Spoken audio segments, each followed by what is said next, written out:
안녕하세요. 재경관리사 원가관리회계 여러분들과 함께 수업할 박정국 세무사입니다. 자, 우선 본격적인 수업 들어가기 전에 간단한 재경관리사 어떤 시험 제도, 그 다음 원가관리회계의 구성, 학습 방법 좀 설명을 드리겠습니다. 재경관리사는 이제 우리가 계산 문제하고 이론 문제가 같이 있는데 원가관리회계라고 해서 전부 다 계산 문제만 나오는 건 아닙니다. 여러분들 과거 기출, 작년도, 저작년도 기출 내용을 보시면 계산 문제가 거의 한 60%에서 55%, 이론 문제가 한 40%에서 45%, 이론 문제의 비중도 굉장히 크죠.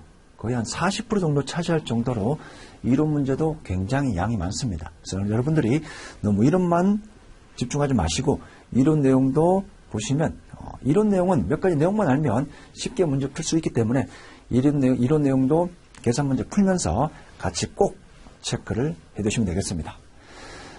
우리가 수업 방식은 제가 정규 우리 3일 교재가 있고요. 그 다음 핵심 교재가 있습니다. 자, 핵심 교재가 있는데 우선 처음 하시는 분은 이 핵심 교재 내용 위주로 보시면 되겠습니다. 수업 방식도 이 핵심 내용으로 계속 수업할 거고요. 기타 필요한 부분만 우리 3일 이론 교재를 이제 보충적으로만 몇 가지 정리할 겁니다. 실제 3일 책 내용 보게 되면 굉장히 두껍죠.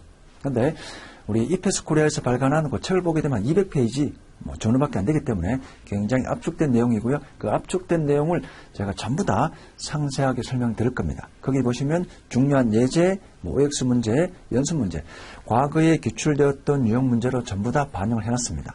우리가 재경관리사는 문제 은행식입니다. 새로운 신유형이 계속 출제되는 건 아니고요. 과거에 중요하게 다뤘고 중요했던 그런 내용들이 계속 반복적으로 출제되는 경향이 있기 때문에 우리 이페스 코리아 교재만 여러분들이 한 3회독 해도 충분히 80점, 90점 이상은 충분히 득점이 가능합니다. 그래서 3일 정규 교재는 이제 너무나 두껍기 때문에 우리 이페스 코리아 교재로 수업을 진행하고요. 이것만 계속 반복적으로 해주세요. 그래서 기타 필요한 부분은 정규 교재를 같이 한번 좀 보겠고요.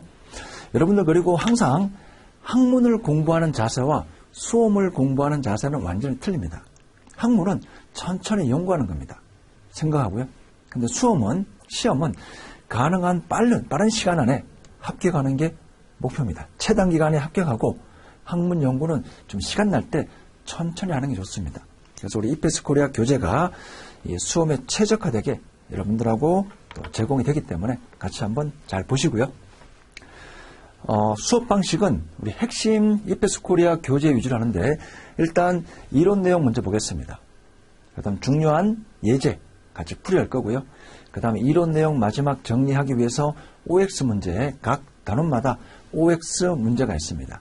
그 다음 마지막으로 연습 문제, 과거에 출제되었고 출제 가능성이 있고 중요하게 다루는 정형화된 문제, 그 문제로 연습 문제를 최종 정리하겠습니다. 그리고 원가관리회계를 처음 접하시는 분들은 꼭 예습을 해두세요. 아무래도 우리가 재무회계나 세무회계랑 원가관리회계는 완전히 학문 자체, 논리 자체가 틀립니다. 완전히 다른 접근을 하고요. 그렇기 때문에 처음 접하시는 분들은 우리 이페스 코리아 교재로 간략하게 한 10분도 좋고요. 5분도 좋습니다. 동영상 수업하기 전에 어떤 내용들이 있고 어떤 용어들이 있는지 그런 부분만 좀 체크해 두시길 당부 말씀드리겠습니다. 자, 우선 우리 원가관리회계 전체 목차를 볼게요. 원가관리회계에서 우리가 어떤 내용을 배우는지 크게 원가관리회계는 두 파트가 있습니다. 원가 파트가 있고요. 관리 파트가 있습니다. 원가 파트는 제품 원가 계산하는 데 초점을 맞춥니다. 회사에서 생산한 제품이 이 계산기라면 이 계산기를 어떻게 계산할 건지, 이 계산기에 들어간 돈, 이걸 우리가 원가라고 표현합니다. 계산기를 제조하는 데 들어가는 돈이 얼마냐? 화폐 단위로 측정한 이 금액이 제품 원가입니다. 원가 파트에서는 이 제품 원가를 계산하는 데 초점을 맞춥니다.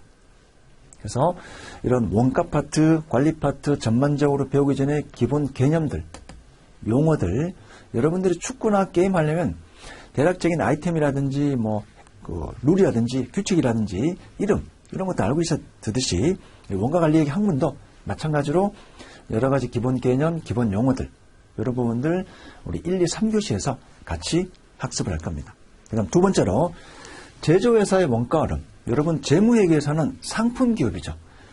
상품을 사서 파는 그런 기업의 어떤 재무제표 작성에 초점을 두었다면 손익계산서, 재무상태표 그런 부분에 초점을 두었다면 우리 원가관리에게는 제품을 생산해서 판매하는 그런 제조회사에 초점을 두고 이런 제조회사가 어떻게 되는지 어떻게 재무상태표에 표시되고 어떻게 손익계산서에 표시되고 이런 제조회사의 원가 흐름 전반적으로 같이 볼 겁니다. 세 번째로 이제 제품 원가를 계산하는데 회사에서 생산하는 제품의 성격들이 틀립니다. 제품의 종류가 틀리고요. 어떤 기업들은 고객으로부터 주문을 받아서 고객이 요구한 대로 생산해서 판매하는 그런 회사가 있는 반면에 또는 어떤 회사는 시장에 대량으로 특히 계산기 같은 경우 찍어서 시장에 내놓습니다. 그러면 소비자들이 사는 거죠. 이런 회사에서 생산한 제품의 종류에 따라 여러 가지 원가 계산 방식이 있습니다. 여러분들이 집을 지어요. 여러분들이 상가를 짓습니다. 그럼 여러분들이 이 건설업자에게 요구를 하겠죠. 이렇게 지어달라. 자, 이런 것처럼 특히 주문 생산 기업에 적합한 그런 원가 계산 방법을 개별 원가 계산이랍니다. 회사에서 생산한 제품을 개별 건별로 계산하는 원가 계산 방식이 개별 원가 계산 방식입니다. 자, 반대로 종합 원가 계산 방식은 회사에서 똑같은 제품을 대량으로 생산합니다. 이런 계산기 몇억 개 생산합니다. 그러면 회사에서 대량으로 생산한 이 제품의 원가는 전부 다 동일할 겁니다. 왜냐하면 똑같은 것을 이렇게 만들기 때문에 그래서 이런 제품의 원가는 이제 건별로 계산할 필요 없겠죠. 똑같기 때문에 그래서 이런 걸 우리가 종합원가 계산 방식 일종의 평균적인 방식으로 전체 계산기 이렇게 생산하는데 총 들어간 돈이 얼마다. 그럼 총 들어간 돈 나누기 회사에서 생산한 제품 개수. 그러면 개당 원가가 나오겠죠. 이렇게 전체 기준으로 개별 건별이 아닌 전체 기준으로 계산하는 방식이 종합원가 계산 방식입니다. 자, 그 다음 정사원가와 표준원가는 이제 원가를 측정하는 방식인데 회사에서 사전에 설정해 놓은 그런 지표가 있습니다. 그런 지표대로 원가를 계산하는 방식이 어떤 정사원가, 표준원가, 원가 측정에 따른 어떤 방식이 있고요. 자, 그 다음 변동원가, 초변동원가가 있습니다. 자, 지금 여러분들은 제목 정도 우리가 어떤 걸 배우는 건지 전체 흐름을 보니까 상세하게 모르셔도 관계없습니다. 제품 원가, 공장에서 제품을 생산하는데 여러 가지 원가들이 발생합니다. 어디까지 제품 원가에 포함을 시켜야 할 건에 따라서 전부 원가, 변동 원가, 초변동 원가 이런 방식들로 또 나눌 수가 있습니다. 그 다음 마지막으로 최신 원가 계산 방식인 활동기준 원가 계산 이런 방식들을 배우고요. 그래서 기본 개념부터 활동기준 원가 계산까지는 우리가 원가 파트라 부르고요. 제품 원가 계산하는데 초점이 있습니다. 회사에서 생산한 제품에 들어간 돈이 얼마냐? 계산기 만드는데 얼마 들어갔냐? 이 제품의 원가가 얼마냐? 이 제품 원가 계산하는데 초점이 있고요. 이 파트를 우리가 원가 파트라고 합니다. 자, 그 다음에 이제 관리 파트인데요. 이 관리 파트는 기업 내부의 경영자가 여러 가지 의사결정을 합니다. 여러 가지 의사결정할 때 이용하는 그런 어떤 회계정보 우리가 관리에게 파트라고 부르고 있습니다. CVP라는 내용이 있고요.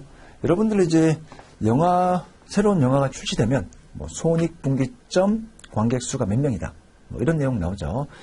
CVP에서는 회사에서 원하는 목표이익을 얻기 위해서는 몇 개 판매를 해야 되는지 손익분기점은 이익이 제로가 되는 판매량입니다. 손익분기점 판매량은 몇 개인지 자 그런 어떤 목표이익을 얻기 위한 판매량, 손익분기점을 얻기 위한 판매량 그런 내용을 우리가 CVP라는 파트에서 배우게 될 거고요. 그 다음 여러 가지 성과평가가 있어요. 우리 회사에서 종업원들이 일을 하게 되면 보상을 받죠. 일을 잘하면 보너스를 받고요. 일을 못하면 퇴직할 수도 있고 강등될 수도 있고 여러 가지 어떤 임원이나 직원들에 대해서 성과평가를 하는데 우리가 책임회계라고 표현하게 됩니다.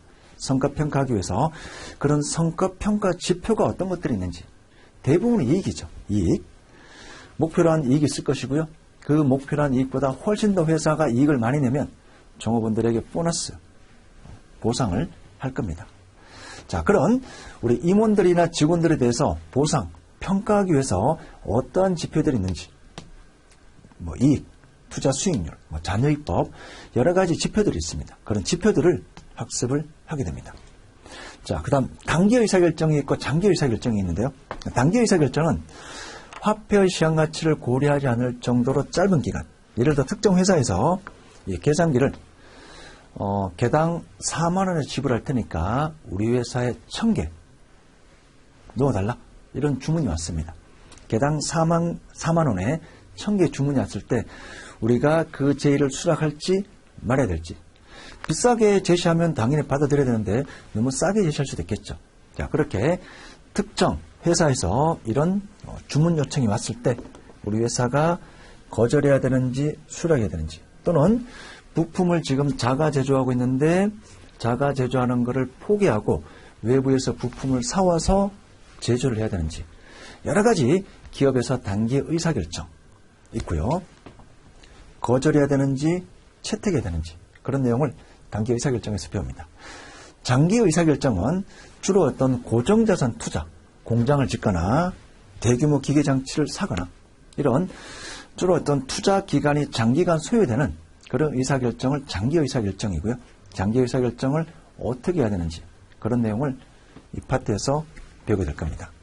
그 다음 우리 회사가 판매하는, 우리 회사가 제조하는 이 제품의 판매 가격을 얼마로 해야 될지 그런 제품 가격 결정. 그 다음 대체 가격 결정이라는 것은 이제 우리 삼성전자 같은 경우에는 큰 회사는 사업부가 여러 개 있습니다. 사업부가 여러 개 있는데, 예를 들어 삼성전자는 무선 사업부도 있고요. 반도체 사업부도 있습니다. 무선 사업부가 우리 휴대폰 제조하는 데고요. 반도체 사업부가 반도체를 제조하는 사업부입니다. 그리고 삼성전자 반도체 사업부는 반도체를 제조해서 외부에 팔 수도 있고요. 무선 사업부, 다른 사업부에 공급할 수도 있죠. 자, 이런 의사결정할 때 어떻게 해야 되는 건지, 기업 전체 이익 극대화 관점에서는 이 반도체 사업부가 무선 사업부에 공급하는 게 좋은 건지 아니면 외부의 다른 기업체에 판매하는 것이 유리한지, 이런 의사결정, 대체 가격 결정을 학습하게 됩니다. 그 다음 우리 관리회계 마지막 시간에 최신 이론들, 수명주기 원가계산, 품질 원가계산, 목표 원가계산, 균형 성과표, 여러 가지 최신 관리회계 이론들을 또 관리회계 파트에서 배우게 됩니다. 크게 우리가 두 가지로 구분하는 원가 관리회계는 관리 파트와 원가 파트로 구분할 수가 있습니다. 자, 목차 내용이 나오고 있고요. 지금은 편하게 들으시면 됩니다. 자, 근데 이제 우리가 어떤 내용을 배울 건데, 배울지 간략하게 제가 단순화시켜서 보게 되면, 원가 파트에서는 이런 내용을 배우고요. 관리 파트에서는 이런 내용을 배웁니다. 원가 관리 회계는 굉장히 단순해요. 근데 현실하고 많이 틀립니다.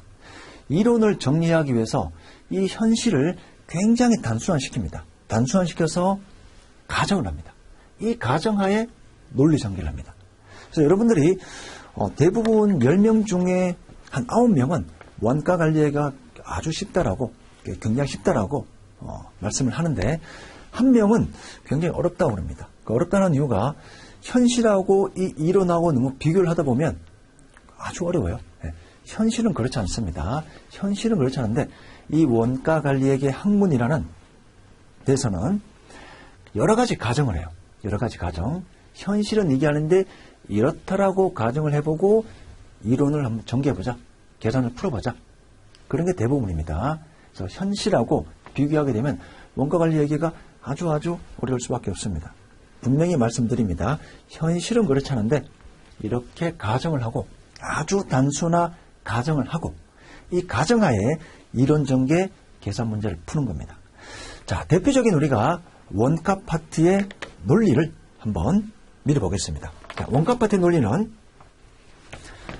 친구 2명이 있어요. 자, 친구 2명이서 맥주를 먹었는데 안주는 전혀 없다라고 가정을 하겠습니다. 자, 안주는 전혀 없어요. 오직 술잔에 따라 이 술값이 나오고요. 그래서 이 2명에게 술값을 배분합니다. 자, 예를 들면 친구 2명이 2잔을 먹었고요. 자, A라는 친구 1잔, B라는 친구 1잔을 먹었습니다. 자, 발생한 비용이 10,000원이라 할게요. 자, 그럼 이 10,000원을 어떻게 나누면 되겠죠? A 5,000원, B 5,000원. 이렇게 나누는 게 합리적이죠. 근데 우리 원가 파트에서는 이거를 공식화 시킵니다. 자, 어떻게 하냐면 친구 2명이서 2잔을 먹었고 각각 꽉 찬 한 잔씩 먹었다라고 가정을 하는 겁니다. 현실은 그렇지 않죠. 근데 꽉 찬 한 잔씩 먹었고 이 잔수에 따라 술값이 발생했다라고 가정을 합니다. 그 다음 논리 전개하는 거죠. 자, 2잔을 먹어서 10,000원이 나왔으니까 이 10,000원을 2잔으로 나눕니다. 그래서 한 잔당 얼마냐? 맥주 한 잔에 5,000원입니다. 자, 이렇게 이게 배부율이라는 그런 개념입니다. 그래서 이 배부를 A가 한 잔을 먹었고 곱하기 5,000원. 그래서 A에게 배분된 금액이 5,000원입니다. 자, B도 마찬가지입니다. 한 잔을 먹었고요. 곱하기 5,000원.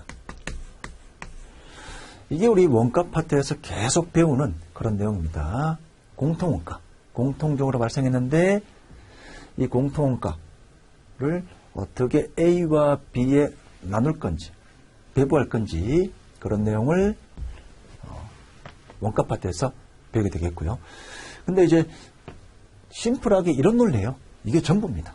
이 논리가 전부인데 이거를 공식화시키고 숫자가 커지고 이런 잔수가 많아지고 이런 A, B, C가 있고 하니까 복잡하게 느낄 뿐이지 논리 자체는 아주 단순한 논리입니다. 자, 만약에 10만 원 나왔어요. 근데 2명이서 10잔을 먹었습니다. 한 잔당 얼마가 되죠? 10,000원이에요. 자, 근데 A가 6잔을 먹었고요. B가 4잔을 먹었다고 가정해 볼게요. 곱하기 한 잔당 배부율 10,000원.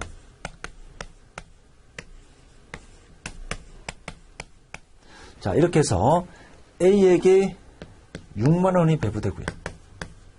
B에게 40,000원이 배부가 됩니다. 이게 전부입니다. 우리 원가 파트에서 논리가 이게 전부예요. 자, 뒤에서 배우는 종합원가, 개별원가, 정상원가, 표준원가, 활동기준원가 전부 다 이 논리입니다. 전부 다. 근데 이 논리 자체를 이제 계산이 복잡고 여러 가지 숫자가 들어가니까 어려울 뿐이지 기본 논리 자체는 이거예요. 자, 사례 2번째 예를 볼게요. 자, 1차 10잔을 먹었고요. 친구 2명입니다. A하고 B가 있습니다. 2차 40잔을 먹고요. 3차 3잔을 먹고요. 4차 4잔을 먹었습니다. 자, 그러면 어떻게 나누는 게 맞아요? 안주는 전혀 없다 가정하고요. 전부 다 꽉 찬 술잔을 먹었고요. 술값은 이 술잔의 비례해서 발생했다라고 가정을 하겠습니다. 가정을 하겠습니다. 이 가정하에 전개가 되는 겁니다. 자, 그러면 우리가 한 잔당 10,000원이 나오겠죠. 그래서 각자 1차는 먹은 술잔으로 나누면 되고요. 2차 20만원 나누기 40잔이니까 한 잔당 5,000원 나왔죠. 그래서 각자 먹은 맥주잔으로 이런 논리를 나누면 되고요. 3차 양주 30만원인데 3잔 먹어서 발생했다고 가정한다면 한 잔당 10만원. 그래서 A와 B가 먹은 양주잔으로 나누면 됩니다. 막걸리도 마찬가지고. 전부 이런 논리예요. 전부 이런 논리입니다. 자, 근데 1차 따로, 2차 따로, 3차 따로, 4차 따로 이렇게 나눌 거냐? 아니면 전체 기준으로 전체 다 합산해서 총 술값이 64만원 발생했는데 64만원을 그냥 간단하게 각자 먹은 소주 잔으로 나누자 해서 각자 소주 잔으로 배부하자. 자, 원칙은 따로 해서 잔당 금액을 구한 다음에 각자 먹은 술잔 곱해서 계산하는 게 합리적이겠죠. 근데 이렇게 하지 말고 약식으로 이렇게 할 수 있다는 겁니다. 64만 원. 전체 64만 원을 소주 잔으로만 나누자. 그냥 간단하게. 그러면 소주 한 잔당 64,000원 되겠죠. 이렇게 해서 A가 먹은 소주가 6잔이고요. B가 4잔이라면 이렇게 약식으로 배분하자. 이런 방식도 있습니다. 자, 이런 논리 보시고요. 자, 두 번째 관리 파트는 강원도 평창과 경기도 용인을 갑니다. 어디 갈까?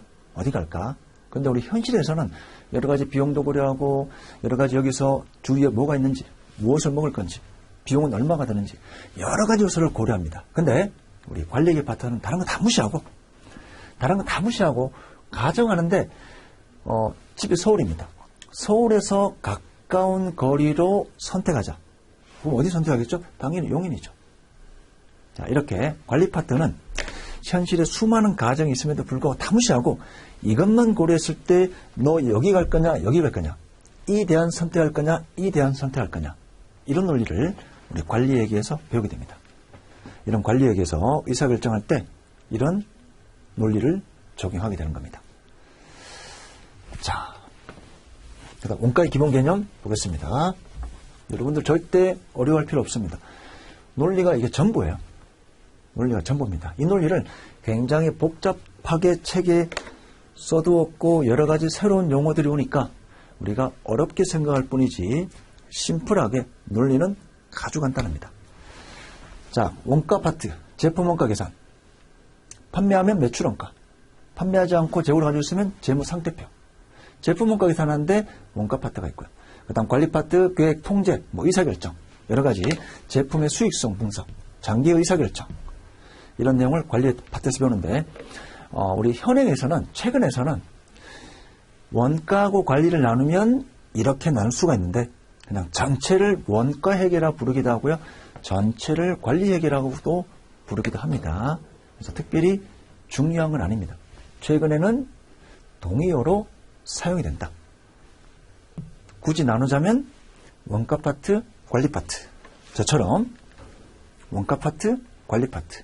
이렇게 나눌 수가 있는데 현재는 거의 동의어로 쓰고 있습니다. 자, 그 다음 이제 회계의 정의입니다.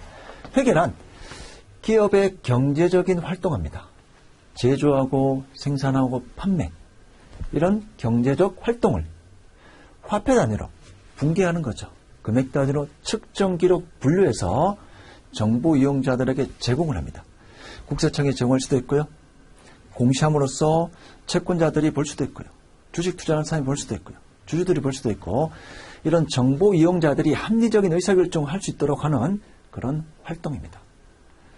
그래서 회계를 우리가 크게 다시 두 가지로 구분할 수 있습니다. 재무회계 파트와 관리회계 파트로 구분할 수가 있습니다. 재무회계 파트와 관리회계 파트로 구분할 수가 있습니다. 자, 재무회계는 우리가 이미 알고 있습니다. 외부 보고해야 됩니다. 기업회계 기준에 따라 한국 채택 국제회계 기준에 따라 외부 보고를 해야 됩니다. 누구를 위해서? 어떤 관련 법에 의해서. 그래서 외부 이용자 주주가 우리 회사 재무제표를 볼 수도 있고요. 돈을 빌려준 채권자가 우리 회사 재무제표를 볼 수도 있고요. 국세청이 세금 제대로 계산했는지 우리 회사 재무제표를 볼 수도 있을 겁니다. 객관적이죠. 회계 기준을 준수해서 외부 보고하기 위해서 재무제표를 작성해야 됩니다. 손익계산서 재무상태표. 과거 거래나 사건의 결과를 분개해서 재무제표 작성합니다. 주로 재고자산 매출원가. 자, 이에 반해서 우리 관리회계는 이거는 특별한 법이 없어요. 그냥 경영자가 계획하고 의사결정하고 성과평가할 수 있도록 자기가 보면 되는 거예요. 자기가 보면 되는 겁니다. 그래서 특수목적의 재무제표나 기타 보고서지 특별한 법에 의한 양식은 없습니다. 법에 따라 지켜서 이렇게 작성해야 되는 그런 양식은 없습니다. 그런데 재무제표는 아니죠. 회계 기준에 따른 재무제표가 아닙니다. 회계 원칙이 없고요. 그래서 다만 원칙대로 작성되는 게 아니기 때문에 주관적이고 목적에 따라 그런 성격들이 있습니다. 그리고 미래지향적인 성격이 있습니다. 기업에서 미래 의사결정하기 위해서 중국의 공장을 신설할지 안 할지, 미국의 공장을 신설할지 안 할지, 우리나라의 구미에, 광주에, 부산에 공장을 신설할지 안 할지, 투자할지 안 할지, 종업원들에게 성과평가를 하는데 돈을 많이 줄지 적게 줄지, 어떠한 지표를 이용해야 될지 수많은 성과평가 지표가 있는데, 자, 그래서 미래지향적이고요. 주로 계획하고 통제하고 의사결정하기 위한 원가 정보를 이용하게 됩니다. 자, 여러분들 이론 내용은 처음에 너무 이론에 초점을 맞추지 마시고요. 우리가 수업 진도 때문에 이론을 하고 계산을 푸는데, 여러분들 처음 배우는데 이론이 바로 여러분들 느낌 오진 않습니다. 바로 느낌이 탁 오진 않습니다. 계산 문제를 풀고, 이 원가 관리의 계산 문제를 풀고 다시 한번 역으로 와서 이론을 복습하세요. 자, 수업은 우리가 이제 진도에 따라 쭉 나가야 되기 때문에 교재 순서대로 수업을 하지만, 실제 여러분들은 처음 배우신 분들이 바로 이런 내용을 보게 되면 느낌이 잘 안 와요. 왜냐하면 아직 계산 문제를 풀지 않았기 때문에. 그래서 이거는 간략하게 저하고 수업을 듣고요. 그 다음에 이론 내용 한번 보고 복습할 때 계산 문제 풀고 복습할 때 다시 이론 내용을 보시면 좀 더 낫습니다. 자, 이 파트도 가끔 시험에 한번 나옵니다. 1년에 한 번 정도 다음 중 관리회계, 재무회계에 대한 설명으로 틀린 것, 이런 식으로 1년에 한 번 정도는 시험에 출제되기 때문에 특별히 어려운 내용은 아니죠. 구분해서 체크하시면 되겠습니다. 자, 그 다음에 이제 우리 교재 원가 정보의 한계는 지금 보지 마시고요. 2회도 갈 때 보십시오. 2회도 갈 때 보십시오. 뒷주의 계산 내용 쭉 다 보고 2회도 갈 때 보시면 이 원가 정보가 어떤 한계가 있는지 읽어보시면 느낌이 올 겁니다. 이번 시간 여기까지 하고요. 우리 다음 시간에 원가의 의의와 개념부터 진행을 하겠습니다.